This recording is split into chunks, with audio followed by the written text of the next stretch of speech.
So, as YouTube's resident neck-bearded man-child, I feel like I have to weigh in legitimately and honestly about Miss of Pandera, and I want to talk about it a little bit, even though my allergies are killing me today. I think you can see the puffiness in my face, and my hair is all messed up too today. But anyway, long story short, this weekend at BlizzCon, they announced the Miss of Pandaria is in fact the new World of Warcraft expansion.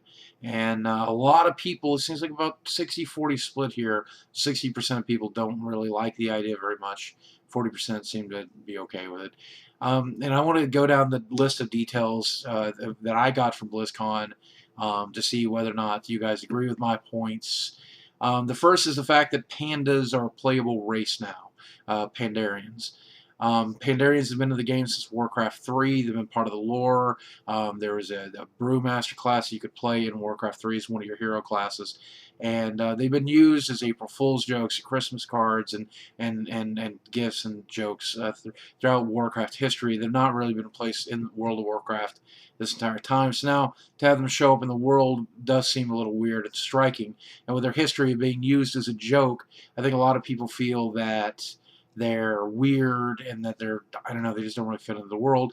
A lot of people compared them to Kung Fu Panda, and I don't even really understand that comparison, but I guess it's because I haven't seen the movies. But um, you look at the fact that a lot of people have been fans of the Pandarians for a long time, and a lot of people have been asking for them to be put into the game, and we're expecting them to be in the original version of the game. So when they weren't, a lot of people were surprised, and now finally they're getting dropped in. I'm excited about that addition. I wanted to play a Pandarian this whole time. I think it's a much cooler addition than Goblin or Werewolf, and honestly, I'm wondering why it took them this long to add them. So I think nobody forces you to play a panda if you buy the expansion. You know, if you don't like pandas, so what? And who cares if, Tom decides to re-roll as a panda? Who gives two shits, right? The reality of it is nobody's going to make you play a panda. Of course, nobody's going to make you buy the expansion either, but that's beyond the point. Then the other really controversial change is that vanity pets will now be able to battle each other and level up. And here's the thing, I don't really care about vanity pets. I never have. I've gotten a few, I picked up a few, but I don't really interact with them, and I very rarely ever bring them out. So this may make it more interesting to use them or play with them, or it may not. But I do know that even though I'm a 37-year-old man, I didn't grow up playing Pokemon. I'm still a big fan of the series. I even watched the cartoon in my 20s. I played a lot of the different games. So if they're fans of Pokemon and they want to bring something like that into the world, more power to them, because there's a lot of fans of Pokemon out there. And that's cool, to be able to appeal to that. Yeah, okay, it's cheesy. It may not be something that appeals to you, and that's fine. So then you look at the re-specking of the talent trees. A lot of people are worried about that. They feel like they've dumbed it down. But let's be realistic. 11 million people play World of Warcraft. There's a lot of stupid people in this world. So if you take a sampling of 11 million, there's going to be stupid people playing the game too. And if you have the option of making your mounts shiny and sparkly over here, or over here you have 5% more damage, occasionally you're going to run into the guy who chose to do 5% less damage so he can have sparkle ponies.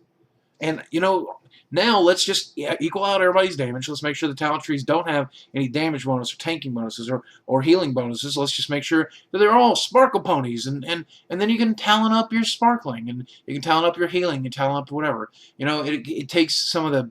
It makes the game a little more idiot-proof, which is something it needs, because there's a lot of idiots out there. And if you've tanked with that idiot in a heroic, or if you've played with that idiot in a heroic and had to be your tank, you know what I'm talking about.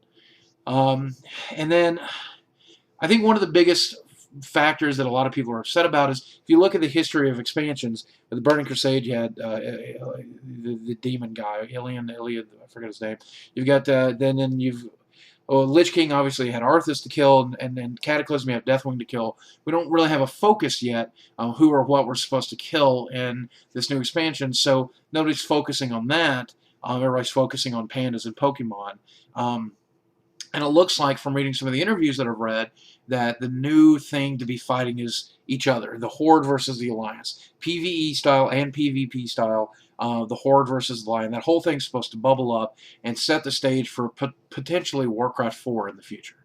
And that's awesome. That's really awesome, because that's what Warcraft 3 was to me, is Horde versus Alliance, Horde versus Alliance, and of course versus the Scourge too. But you're looking at something that I've been down to for a long time, that Horde versus Alliance, and where we've gotten along well and held hands together for a while in the game, and we've skirmished here and there.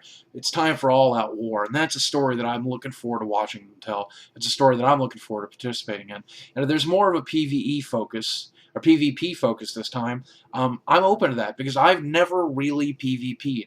Yeah, I'll hop into a battleground where I'm bored every once in a while and fool around. I'll take my hunter and I'll shoot some people in the head. But now to have a reason to do that, and that's exciting to me.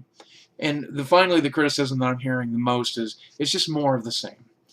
Look, you're looking at a 6-year-old game, and with 11 million subscribers, 10 million subscribers, 9 million, whatever they're down to now, there's an old adage: if it ain't broke, don't fix it.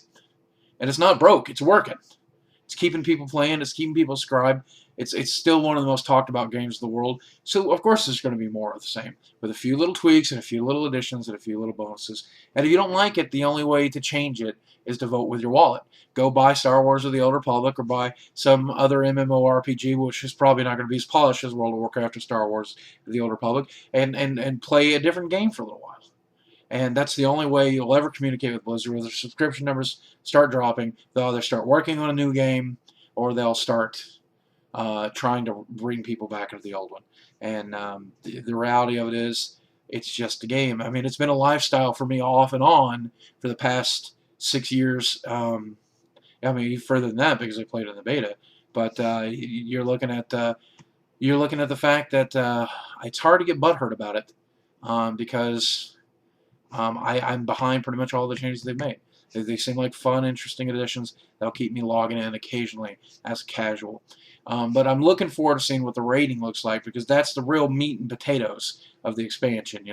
All the rest of this stuff is just the gravy. When we get into the meat and potatoes of this expansion, that's when I'm really going to be interested.